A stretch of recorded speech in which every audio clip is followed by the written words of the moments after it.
Rathkeale Limerick, Friday, 3rd of November. It's warm and sunny in Rathkeale today. I'm afraid, Stevie, we have a problem with 245 Live. Never, not on this Absolutely. program. We got a letter during the week. We got a letter? It came tumbling through the letterbox. Oh, wonderful. The listener and her friend. Absolutely, and I was reading it last night. Yeah. And I realised, as I was reading it, that it's actually from somebody else. You mean the letter is... Well, we don't know who it's from, because, well, you never can tell, can you? You never... I'm sure me. Sure, I could be Larry Gogan. Right then, there you go. The good sounds, top of the hour. So what about you?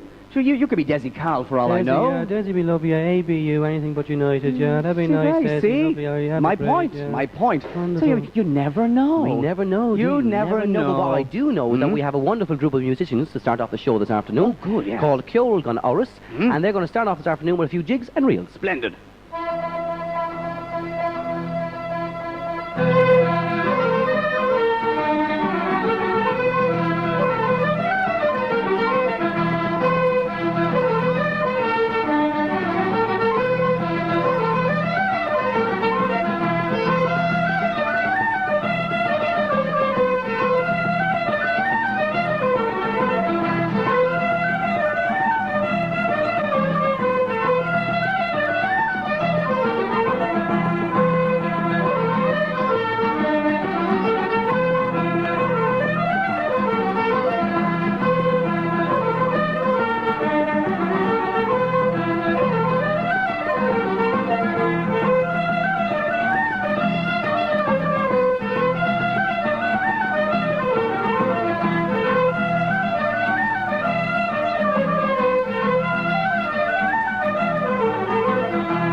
There we go at the Ceol Gan Áras there, starting off the show this afternoon, live via satellite from Rathkeale, County Limerick, 245 Live.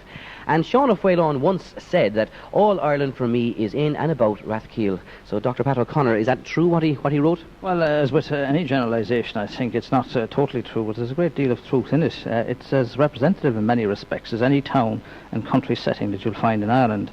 Take, for example, go back into the last century, the 19th century, and linguistically, you'd have 4 different languages, for example. Irish, in recession, admittedly, English on the ascendant, but you'd find German, you see, curiously, and you'd find cant or gammon. So there's a whole range of things, a whole diversity of cultural influences. And with the German, where did the German come from? The German, of course, derived from the German Palatinists who settled, or the Palatines who settled here in 1709-12 on the Southwell estate, ringed Rathkeale in 3 settlements, Courtmatrix, Ballan, Gran, Killaheen, and also at the estate core at Castlemattrix. And they were, very distinctive innovators on the Irish scene. And there were people who cultivated their own apartments, but they also mixed in very significant ways, significant innovators agriculturally, significant too in religious terms, insofar as they brought the Methodist message to North America, and were pioneers of North American Methodism. And they fitted in their way into, as one of the pluralist strands in the Rathkeale area. which has enriched it enormously. And the cant and the gammon, what was that? Cant and the gammon, well, of course, that's the travellers' own secretive language. And they have their own distinctive words, their own distinctive use of language. And it's used, in a sense, to camouflage, what they don't want others to hear clearly. And the kind of words that they have, they relate to things like, say, they have a word for the guards, words, a variety. What would the words for the guards be? Well, I think it's garod, G-A-I-R-E-O-D. Precisely what that means, I don't know, but quite frequently I suspect they'd prefer if the guards didn't know what they were saying about them, or maybe even among themselves.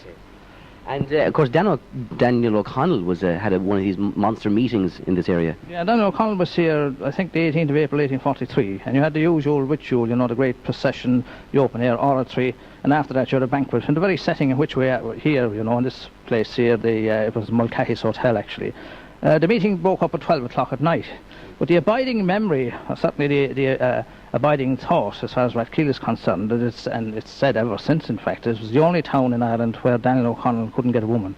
So there you have it, distinctiveness and uniqueness on the part of Rathkeale. And was there any particular reason for this? Were they all kind of wary of him, or...? Well, I certainly would not answer that, and I would have no answer to that, quite frankly. Well, I suppose ourselves and Daniel O'Connell have something in common, because I didn't find a woman last night either in Rathkeale, so there's obviously myself and Daniel must have some connection. Keep trying. I'll keep trying. We might say the weekend, we might say. And of course, Walter Raleigh had a connection here as well. We had an association here, actually. It's here, in fact, in the Rathkeale area, specifically the Southwell Castle Matrix, the Southwell estate code, that he first presented the potato tuber coming all the way from Virginia. And as well as that, later on in the 17th century, some of the first horses, in fact, of a distinctive kind, went from here over to Virginia. So you had kind of pioneering influences at work at a very early date, suggesting that you have a rich and layered and laminated history, which you unquestionably and undoubtedly have, And it's all the more interesting, in fact, given the kind of caricature and stereotype there is of Rathkeale as being a traveller town, last, first and always, in a sense. And it's an awful lot more than that. That's one of the things I've found fascinating. If you probe behind caricatures, get behind the facade, you'll find enormous riches. And, in fact, there are startling riches in this small area, because already I've written, this is the third book, in fact, coming close to the end of the third book, on this area, this one, specifically titled All Ireland is in About Rathkeale, taking the O'Phelan dictum, taking him at his word, as it were. And of course, mentioning O'Phelan, he actually spent a lot of his childhood in Rathkeale. He did, indeed. He lived in Roach's Road, a very different setting. And curiously, while he said All Ireland is in About Rathkeale, he neither mentioned the Palatines there, for example, or the travellers either. And, at the time in which he was there. But O'Phelan, was a man who would have been at home in half a dozen different disciplines. But the thing about it is that it was first-time country for him, you see. It was his mother's country. And in middle age, it still gave him a beatific joy, as he described it. And right into old age, it was right at the centre, at the heart of what he valued most about Ireland.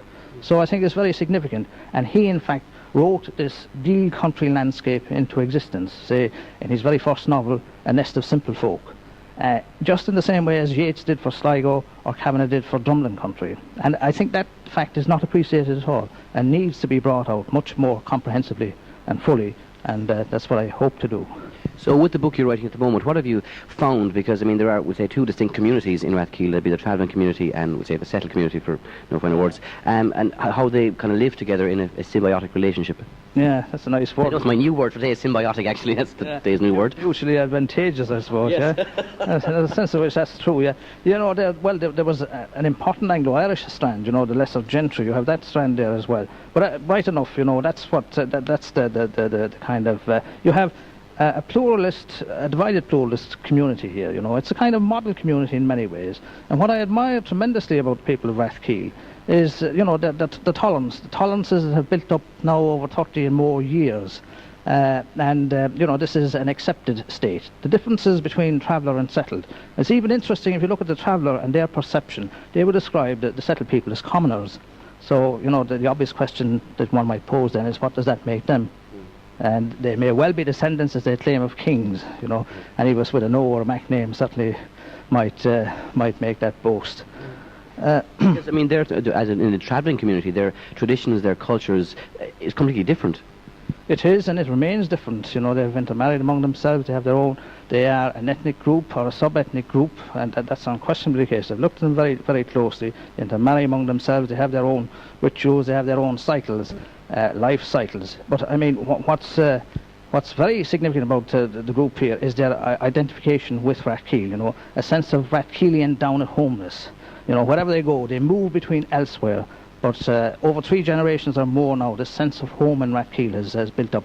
And they've, you know, built and, in a way, woven their own kind of world into existence here. So they're an important strand, and I think increasingly a much valued strand as well, you know. And as I say again, you can break behind the stereotype and you'll find, you know, just look at the landscape they've fashioned, you know, which is extraordinarily distinctive. And over the years, Rathkeale would have a mixed perception from people.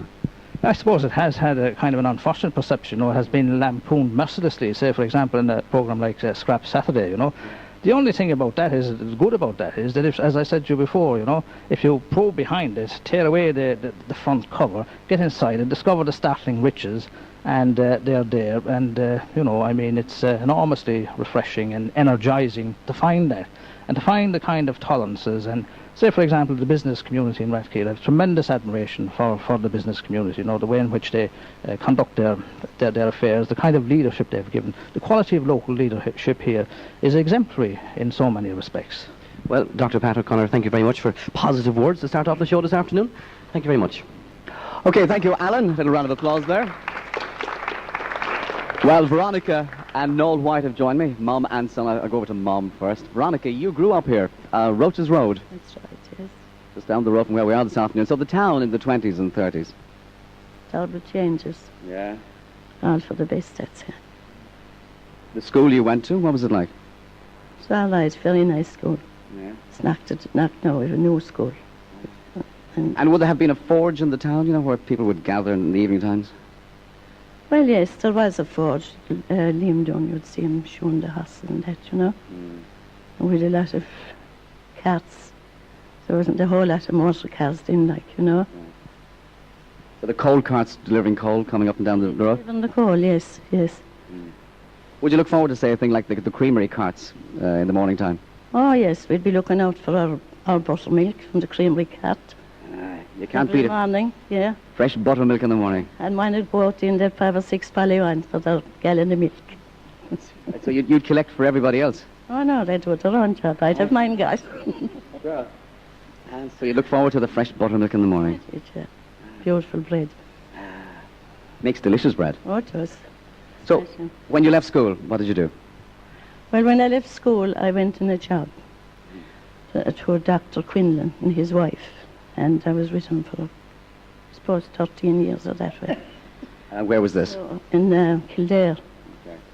So we went on to that from Cork, and to Cork as well after that. And he got his residence there, like. So I had 3 children, 2 boys and a girl. One of them was a vet, and the other boy was a school teacher, and the daughter married a businessman. So years went by, and I got this invitation to Bunratty Castle, to the son I reared, Michael Quinlan. So we had a great day there, enjoyed every minute. Obviously wonderful years for you. Oh, wonderful, wonderful years. Well, now, we've been out and about around here, and as this is Halloween week, will there been a few banshees around here for our younger listeners? Plenty of them. Oh, good. Yeah. Did you? I was at the bingo one night in Shanagall, and coming along in the car, this thing was flying around in front of the car, all dressed in white. Yeah. I was terrified of my life. I thought that the banshee was gone into the motor car, and I never opened my mouth like I got in home. Yeah. I was frightened to death now. Yeah. One of the boys below frightening me with a sheet around him, the little cause of my death. The following morning I met Gard O'Connor. The bomber was after dying a couple of days before that. Met Gard O'Connor and I told him my story. Chevron said, you know how that was now? He said, who was I to him? That was the bomber, says he, counting his cattle. But he frightened me anyway, I'll tell you. So, I mean, would yourself and your sisters and your pals go to dances about here? Oh, we would, yes. The Deal Hall, the Fourpenny Hop and the courthouse, the old courthouse. And we had a lovely band in town, the Hazes. Do you remember Gray Joe Stokes and all those? Smashing band we had. And before, Great dancing. good memories of old days. Great memories. And going out now, before you go out for the evening, would you bring the holy water with you in case, you never know what you'd meet on the night. Well, I'd tell you a good one now, Mrs. Rossiter's mother. Yeah. Days was there at the time when she was working for him. So we were in a rush to go to the dance, the three of us together, you see, and Mrs. Rossiter came to the door. She said, Days, what's wrong with you, Mrs. Rossiter? I'm to drop a holy water in the house, she said. And I could not sleep now unless I had holy water. Yes, said Days, I'll run away, I won't be a minute getting it for you, she said. So Days ran to the nearest tap water anyway, she filled up the bottle. And she came back anyway, and Days, don't go out now until I sprinkle you with holy water. So she shook the holy water, and Days, the following morning, she went up to the church and got a bottle of holy water for her. It's all coming out now. So you met and married a baker. Your wedding day here in Rathkeale. On my wedding day, married in Rathkeale, the 8th of December. I don't know what date, no, I can't. How'd you meet this fella? Met him at the pictures. Yeah. And the night I wouldn't be there, then he'd meet another bloke and he'd say, give that to the girlfriend, he said, let her into the pictures, and I'd follow her in after a while. And he'd his few pints, you see. And he had his few pints. Yeah. And that would have been an early morning wedding back in those days. 8 o'clock in the morning. 8 o'clock, yeah. So after that we had our reception at home, my sister's house. And after that then they decided they'd take us to Limerick for the day. So the bride and the bridesmaid and the groom, we set off for Limerick City. So the two boys got lost. They left the two women there. Where did they go but in back in horses? And they left the two of us. We decided we'd go to the pictures. But we had an old bottle of wine or something before we went in. So we went up anyway, and sitting down, we could see no picture at all. Yeah. So she turned to me and she said, what are we doing here? I don't know, I suppose the film isn't done yet, says I. Yeah. So this lady came down with her flashlight and she said, excuse me, ladies, but if you turned around the other way, you'd surely see the film.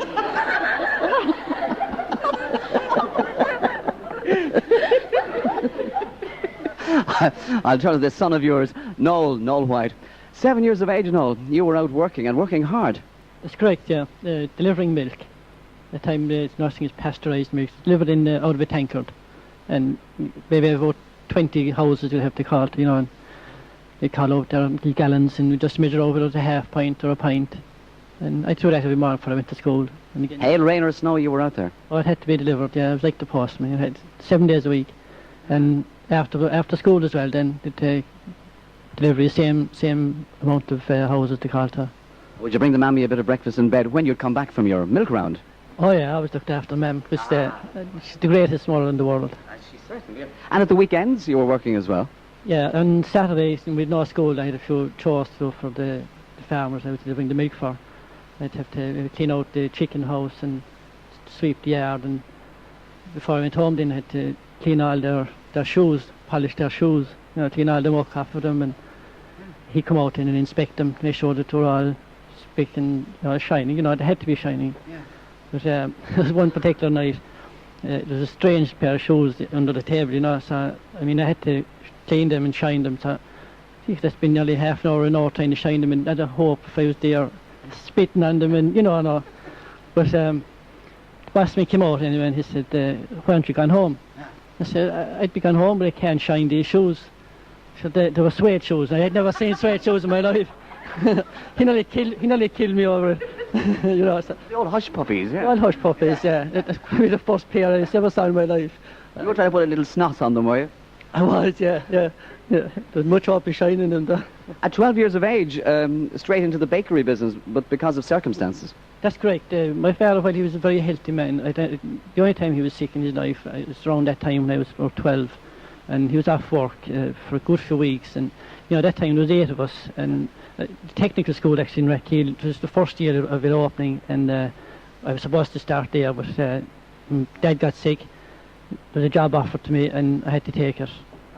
So it's £1 a week, I think, but that £1 bought a lot of messes at that time, But I think that's what I was meant to do, I think, anyway, in life, just...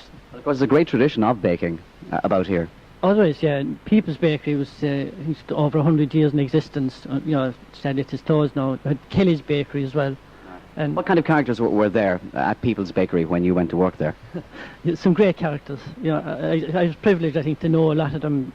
John Quinn, Sweetie Markham, Joe Daly. They're all great characters. My Uncle Johnny was there. The Noctons, Dick Nocton and Paddy Nocton. Johnny Fitzgerald, the Ireland referee, he was there as well. Would you have some good fun when there be maybe a retirement party or something like that? Yeah, we would. Well, they didn't get many retirement parties, but John Quinn in particular, they gave him, he was 50 years actually in the bakery, and they gave him a retirement party in Castlemattrix. Now, it was a great thing for everybody to go to Castlemattrix, that was the place to go, So, John, he was the head oven man, we'd say, and Eileen Keyes was the lady she taught me everything I know, because, she really gave me the start in it, But herself and John had a fallen out before I retired. And John was very quick-witted.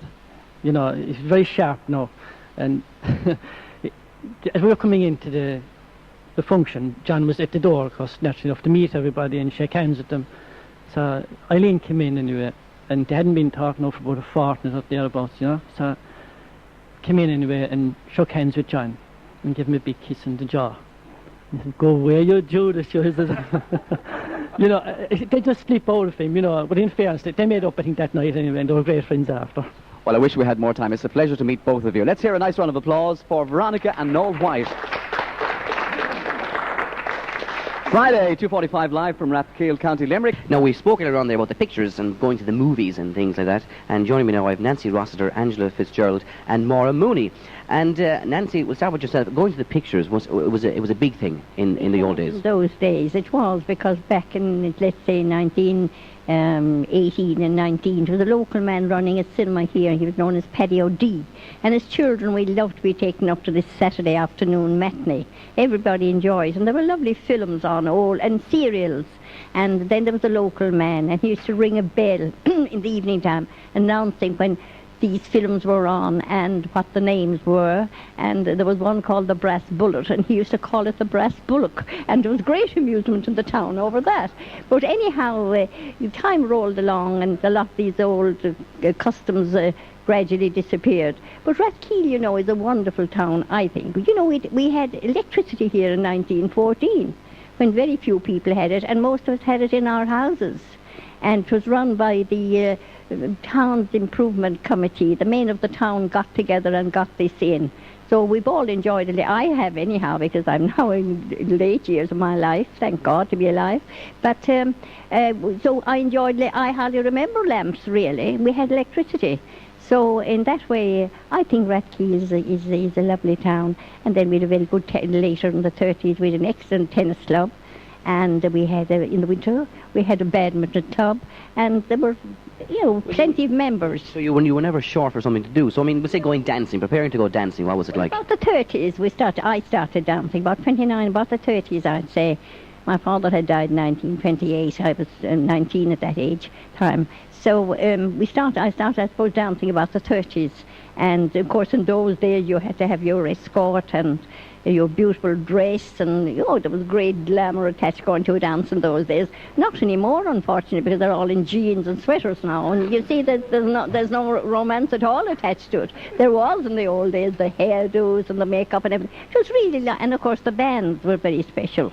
We had a very good local band, I think, as you've already been told here, and but as well as that, the big bands, Harry Keogh and Pat Crowley, and I couldn't tell you how many more famous bands that played in Dublin and played in Limerick. We had lovely dances in Limerick, rugby dances and dinner dances at the Stella and that. But all that has changed now. It's completely different, and I'm out of touch naturally.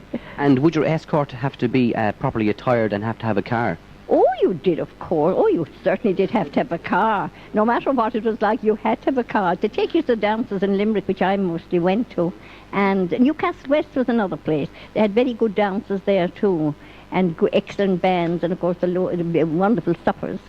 You did have to have a car to get there, and you had to have your man suitably attired, otherwise to be an insult to you, you wouldn't go. With him, at any rate, you'd probably find somebody else, but you'd get there. That's the main thing. So that's my recollections. And of course we had a race course in Rathkeale way back in there was a race course here, I think 1915 or 16. And I have a card, actually, a race card, dated 1919, a race card. There was an excellent race making here in Rathkeale, but then it eventually phased out. Why, I don't know. And how would you pick your horses at the race meetings? Well, of course, I'm inclined to go on names. If I liked the name of the horse, I'd be inclined to put my few pounds on him, and that was it. But sometimes you get the odd tip. You might. And you might know a bit about the breeding, you might not, but I was a bit of a chancer, I'm afraid, and I'd fancy a nice name, and I'd give a glance at the form, and I might look who's riding, and then I'd put my 2 pounds on that horse. I'm not a gambler, you see. So if I win, I'm delighted, and if I lose, I'm not crying, and that's how happy I am about racing. And would you know by the look of the horse in the ring, by a certain... Well, sometimes you would, well, the turnout, of course, was very important, and different people had different opinions on what was good and what was not good in a horse. I used to hear as a child that a horse that had a wide division between his ears was a good horse. I don't know, a kind horse or something like that. I don't know. That might not be so at all. And one, of course, to talk about horses and animals and things, the fair day in Rathkeale was a big deal. That was a gigantic day because all the places were boarded up to keep the cattle from going in, breaking the windows and going into the shops. And of course the mud down the whole street. I remember as a young girl having a lovely dress, going down to see people off in the train, friends of mine, and I was very proud of this lovely navy dress with nice trim on it. And coming up down along the street, didn't I slip into all the mud that had been swept into the side? So a kind lady brought me into her house, a Mrs. Finn, and brought me into her house and sponged me down from neck to toe, and that's what it was. So I certainly remember the fairs in Rathkeale anyway. And Maura Mooney, you remember the fairs because you used to work in the pharmacy back then. I came to Rathkeale to work in the pharmacy. I originally thought I'd come for 6 months just to see what life in a country town was like, because I come from Galway City. But I'm here over 40 years now, so I must have liked it. I remember one day the fair was held in Rathkeale. One day a cow walked into the pharmacy, walked right up to the counter and stood looking at us. Looked around at the cough mixtures on one side and looked at the perfumes in the glass case on the other side. Turned around, didn't break anything, walked halfway out, faced towards the door, lifted her tail and left her card. And a smelly card, that I'm sure it was, yeah. And of course, actually, in that pharmacy, there was a famous person actually worked there before you did. Oh, there was indeed. Our famous playwright, John B. Keane. He worked there for, I think, only a matter of 3 months. But there's a story, which is true, told about him. This English lady, she lived in Rathkeale, but she was originally from England. She came in with a prescription. She was called Miss Smythe. And she gave it to John B. And he looked at her name and he said, "Sit down, Mrs." So she said, "I'm Miss." So he said, "Sit down, Miss Smith." And she said, "I'm Miss Smythe." So he said, "Right, sit down, Miss Smythe." And he dispensed the prescription. And when she went out, he said, "The difference between Smythe and Smith is the same as the difference between S-H-Y-T and S-H-I-T. Well done, JB. And of course, Mr. Roster, there would have been monkeys playing little barrel organs and things around the fairs as well. After the fair evenings, these poor men would be coming down. They'd have a few drinks in, a few pints in, I suppose. And I remember on one occasion this man used to come down and he had a monkey and a barrel organ. But I lived down at the end of the town, and the monkey escaped from the man. And he went in our side gate and into the house and away in the bathroom window and into one of the bedrooms and started rolling himself up in the clothes, and he was all mud and he had a little red coat on him, and whoever in the house came up to try, and the old man they had to bring in the man to try and catch the monkey. But when they went to the one side of the bed, the monkey was on the other side. The luck was a bed that one of my family was sleeping in, that they weren't in the bed when the monkey ran in. They'd certainly get an awful fright, wouldn't they? But the story goes, my father came out saying, "How dare you, what you have your monkey get out?"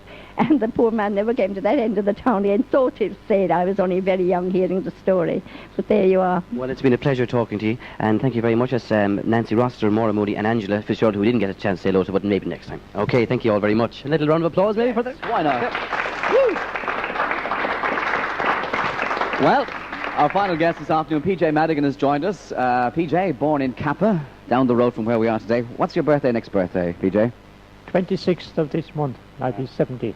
Hello, boy, and playing a fine fiddle for us. So, of course, the 26th of November was the famous fair day just mentioned. That's right, the horse fair day in Rathkeale. It was one of 4 horse fairs that were held in the town during the year. You get a day off from school that A day. day off from school. For every fair that was held in Rathkeale, we had a day off. It's too dangerous to go to school, you see. Well, your dad was teaching there. He was, yes. He was. He was teaching there for about 40 years. Was he tough on you? No, not particularly, unless I stepped over the line, you know, which you didn't do in those days. You did not. When did the fiddle playing or the violin lessons begin for you? Around about 1938, there was a Granville Metcalf, a music teacher from Limerick, came out, and I started with him. And a couple of years after that then, I happened to meet, he was also teaching Sean O'Reilly, the famous Sean O'Reilly, and we both learned together from Granville Metcalf. Wonderful name, Granville Metcalf. And Would he have given you advice about you? So the two of yourself and O'Reilly are attending the same classes? we were, yes, we were. Well, his advice at that time, which was very true, I suppose, he said, never take up music as a career unless you want to live in a state of genteel poverty. Because in those days, music teachers didn't get a whole lot of money anyway. Right. Well, you took his advice, literally, and O'Reilly, thank God, didn't. Well, let's see how good you were then. This is Mr. Metcalf teaching. Give us a quick lash. What do you give us? The Irish washerwoman. Why not? Just a little bit of it, a little fragrant whiff of it.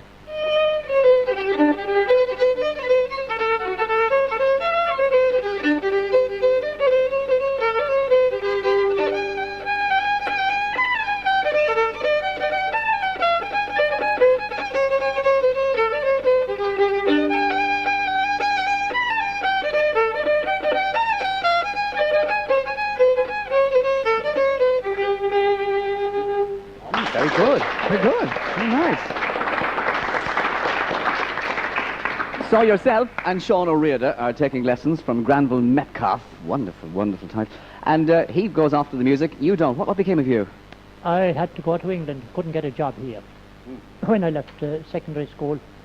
And I went to England and I was on the buses for 10 years over in Birmingham. And during that time I never handled the violin at all. Why was this? Hadn't time to get up at 5:30 every morning. And It's hard work on the buses. it was hard, but it was good because there was a terrible amount of Irish over there at the time. It was home from home. You met more people from your home place than you would even if you were at home, you know. Would you go to an old concert, even? Oh yes, I used to go to the symphony concerts in Birmingham. They had a fine symphony orchestra there at that time. And heard some of the world famous singers like Tito Gobi, the Italian baritone, and Benjamin Ogilvy, the famous world tenor. How much to go and see these fine names? You could see them for 3 and 6 pence. You could, yeah. What are your memories of Mr. Gili on stage? One particular memory I have of him is there was a blind man who used to attend all the concerts in Birmingham, and he would sit in the very front row. And one particular night when Gili was singing, he walked down to the front of the platform and he sang a song specially for this man. I thought it was a very nice gesture. So, as you say, you stayed in Birmingham just for a few years, for 10 years, and then you came back to take up a position here in Limerick. That's right, the mobile driver with the Limerick County Council, the first mobile library driver in County Limerick in 1964. You were covering all of the county. All of the county, the east and west, north and south, the whole lot. And so you were driving and giving out the books as well? That's right, yes. All wholesome books back then. Of course, there was no sex back then, sure there wasn't. There wasn't, no, although one particular individual, a lady came in one day and she said, have you got any books on sex? Yeah. And we said, no, we haven't really. But it transpired that what she wanted was books on romance. Yeah. She wanted romance, but she called it sex. Which is But you were kind of a PRO for the library service about the county, and you did it well. That's right, yes, I was. Well, unfortunately, we're running out of time. We're almost time to go time around here. Let's hear a little round of applause for PJ Madigan. And the fiddle only cost £1. Imagine that. Yes, actually, It cost £1. Yeah, he won the lottery recently, this boy, as well. You won if you bought the lottery recently? 5 years ago, £44,000. Well, What did you do with the 44? Did you... I didn't spend it all, no. It was still a few. But you broke out and bought yourself a bow for I bought myself a bow for £80, and I had a fiddle for the last 50 years that cost me £1. Stay close to this boy. Anyway, so it's time to go time, time to go unfortunately. time. Next week we're in Kilgarvan, County Kerry, so We are. let's all flock down to Look out, Kilgarvan next Kilgarvan. week. We're on And the thanks way. to everybody in Rathkeale for our hospitality this afternoon. And thanks to our musicians once again, Ceolgan Oris from the Mercy Community College, who will play us out this afternoon. Goodbye from Rathkeale. Bye-bye, everybody. See you next week.